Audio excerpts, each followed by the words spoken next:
Scammers posing as sheriff deputies claiming they have a warrant for your arrest. It was $3,400, which is a lot. Hear the warning from neighbors called within hours of each other and how to know if a call is real or fake. Then WRAL is analyzing the historic decision to disqualify former President Donald Trump from the ballot in Colorado, how the ruling could affect the 2024 presidential election. I've got the timeline for the next chance of rain that could put a big kink in your holiday travel plans.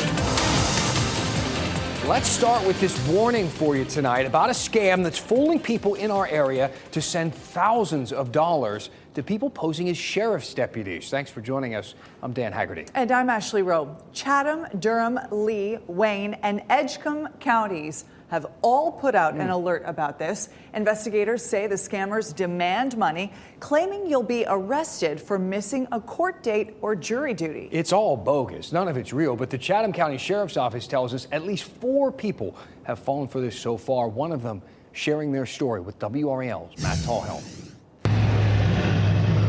In the hustle and bustle of the holiday season, an urgent phone call from the sheriff's office for missing jury duty can catch anyone off guard. He said, "This is so-and-so from the Chatham County Sheriff's Office. We have 3 warrants for your arrest." Cynthia Raxter and her neighbor Jamie Hager both got that call within hours of each other. I was mostly irritated that this was interrupting my whole day. I'm going to have to go down there and deal with this. The deputy offered them a way out of that hassle, pay a bond until they could clear up the confusion with the court. The alternative is being arrested and put in a car, and my neighbor's looking out the window with me in handcuffs. But that's where their stories stray. Raxter went to the credit union where an alert teller noticed something seemed off. And I looked at her and I said, "I missed jury duty and I've got to go pay bail." And she said, "It's a scam. It's a scam." Hager's deputy sent her to this CVS. It's an ATM, right? And it asks you and then has Liberty X as an option. And you press that option, it says enter your code. She followed the instructions and in an instant lost money to the scammer. It was $3,400, which is a lot.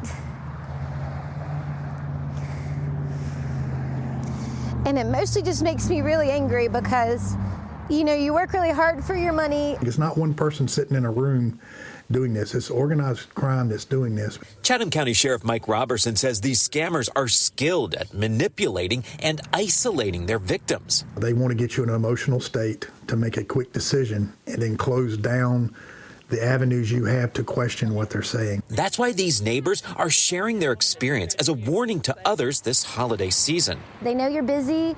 They know it's a stressful time.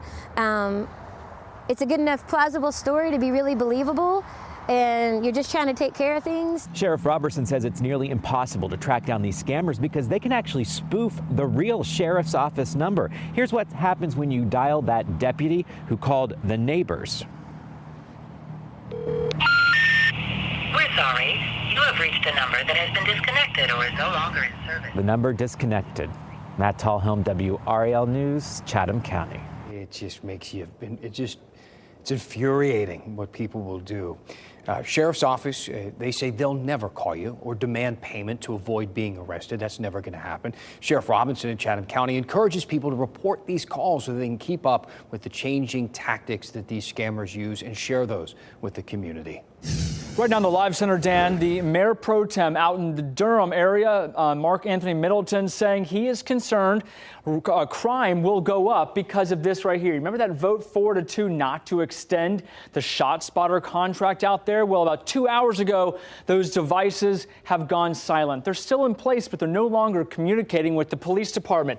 This is the message he put out on Facebook about 5 to 10 minutes ago. Here are the stats. He says, we also learned that 70% of ShotSpotter alerts that the police department responded to did not have a corresponding 911 call, meaning that the police responded there to no calls. It was just those alerts.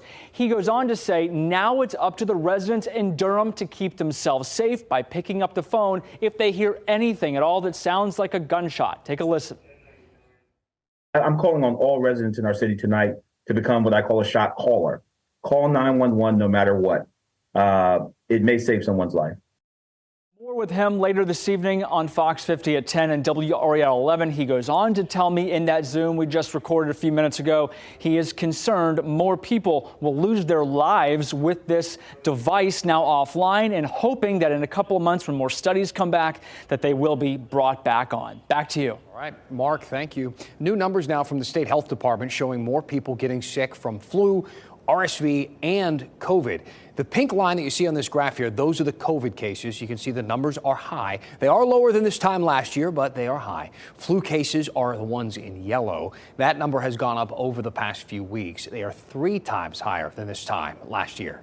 This North Carolina man who escaped from a Virginia prison earlier this year will now spend even more time behind bars. He was sentenced to over 2 decades for drug trafficking. WRAL's Shelley Jackson found out what it took to put this case to rest. The Department of Justice says he was one of the biggest drug traffickers in eastern North Carolina, but now he's serving more than 2 decades in federal prison for selling coke, fentanyl, and crack. Bruce Callahan, the Robeson County drug trafficker who escaped custody earlier this year, is spending more than 2 decades in federal prison for selling crack, cocaine, and fentanyl. 25 years in federal prison for somebody the age of Bruce Callahan. He will be an old man the day he walks out of those prison gates if he doesn't leave in a pine box.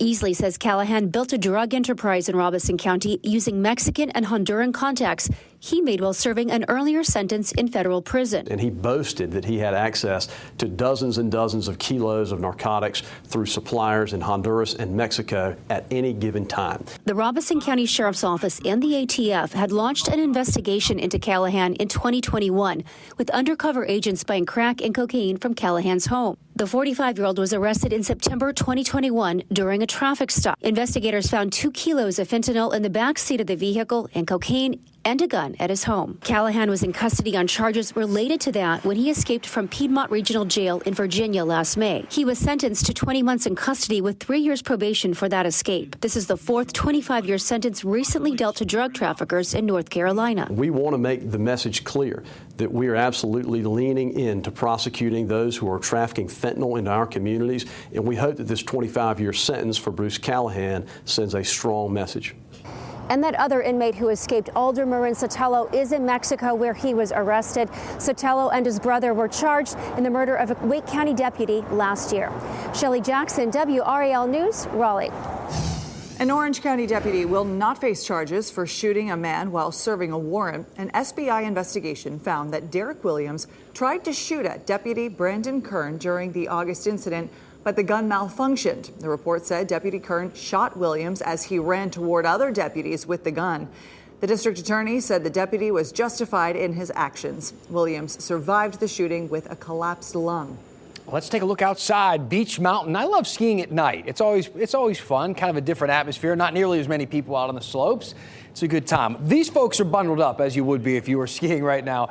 But hey, Mike Mays, we had a cold one last night. It's kind of been a trend, below freezing again tonight. Yeah, and Dan, in fact, we're already there in many locations at 32. Siler City, Roxborough, Henderson, Lewisburg. It's going to be another very cold night and perhaps a frosty night as well. Take a look at some of our southern counties, 33 in Sanford, 39 in Fayetteville, 34 in Smithfield. We'll have mainly clear skies. An hour by hour here in the Triangle. By 8 o'clock, we're at 36. By 11 o'clock, we're 33. Tomorrow morning at 6 a.m., we're expecting about 26, and frost will be in the area. Forecast lows tonight, 23 at Clarksville, 22 at Roxborough, 22 at Siler City, 26 in Wilson, and then farther south, 27 in Fayetteville, 22 in Sanford. And the days ahead, temperatures will warm up. And by the time we get to Christmas night and the day after, we're looking at the next potential soaking. I'll outline that with Futurecast coming up in less than 15 minutes, Dan. Talk to you then. Thanks, Mike. Right now in the Live Center, just getting an update from the Wake County Sheriff's Department. They've arrested this man right here, identified as 31-year-old Marco Ramirez Gonzalez. They say he is the suspect tied to that shooting we reported on as breaking news last night off of Old Wake Forest Road. This is some video from the scene. The WRAL breaking news tracker was there when it happened. The victim in this case did have a gunshot wound to his face, taken to the hospital with serious injuries. The motive behind all of this, why this all unfolded, is still under investigation. As for for the suspect here, Ramirez Gonzalez. He's facing several charges, including assault with a deadly weapon with intent to kill or inflicting serious injury. He is in the Wake County Jail this evening. Bond has not been set. He'll go through the court process and likely face a judge here shortly. We'll keep you up to date on this story as it breaks, with the police and the sheriff's office now releasing new information, all new here at 7 o'clock. Back to you. Mark, thanks for the update. 28 juveniles ages 13 to 15 have been charged with murder in our state this year. In 2021 to 2022, that number was 48. A new law aims to stop this trend. It also allows more teens between age 13 to 15 to be tried as adults, bypassing juvenile court. It lets judges decide whether to release names, photos, and other information about juveniles accused of a violent crime. In emergency situations, law enforcement can release that information without a court order. It was determined that at least in one case we've had in the state, the inability of law enforcement to release the identity of a juvenile believed to have committed a homicide, had the risk of putting the public safety at risk.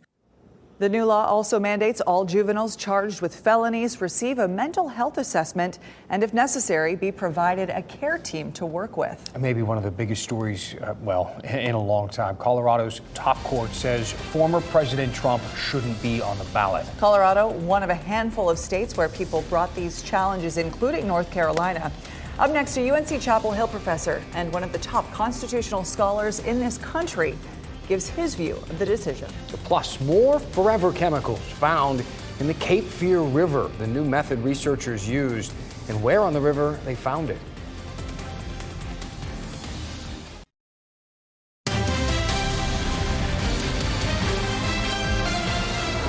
Former President Donald Trump may not appear on the 2024 primary ballot in at least one state, Colorado. The Supreme Court there ruling he, quote, engaged in insurrection when he tried to overturn the 2020 presidential election. The court ruled he is thus ineligible to hold office, citing the 14th Amendment, and they disqualified him from Colorado's primary ballot. Tonight, we're hearing from one of the nation's top constitutional scholars, a professor at UNC Chapel Hill. WRAL's Lena Tillett spoke to him about the implications here of this ruling and what could happen next. And this ruling will almost certainly head to the U.S. Supreme Court. Similar cases were made in several other states, including North Carolina. And what happens next could have enormous implications for next year's election. And joining me now to help make sense of all this is Michael Gerhardt. He is the Burton Craig Distinguished Professor of Jurisprudence at UNC's School of Law and the author of the upcoming book, The Law of Presidential Impeachment. Professor Gerhardt, thank you so much for joining us. Can you briefly just describe the Colorado Supreme Court's ruling here and the constitutional argument it makes? Yes, I'm happy to do that, and thank you for having me. The Colorado Supreme Court essentially ruled that under part of the 14th Amendment to the United States Constitution, Donald Trump meets the definition of the kinds of people who are ineligible because they engaged in or encouraged insurrection or gave comfort and aid to America's enemies. According to the Colorado Supreme Court, Trump was found, as a matter of fact, to have incited insurrection. And as a result, he is ineligible under the terms of the 14th Amendment. So a lower court ruling in Colorado said that the office of the president does not apply to this particular clause in the 14th Amendment. So how does this court justify that it does? And where do you fall on this? I agree with the best scholarship on this issue, and that's the foundation on which the Colorado Supreme Court rested its decision. The best scholarship on this issue of who is covered by Section 3 of the 14th Amendment suggests that the president is, of course, covered. The actual language of Section 3 of the 14th Amendment refers to officers of the United States, which effectively means everybody who serves under the President of the United States. And it would be absurd to think that everybody but the President or Vice President is rendered ineligible because they incited insurrection. Keep in mind, this section was drafted in the immediate aftermath of the Civil War.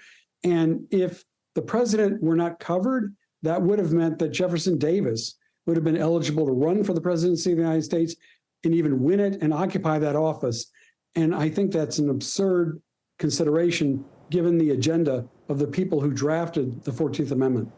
So this ruling, of course, has not actually taken effect yet. The court is giving former President Trump's legal team time to appeal it to the U.S. Supreme Court.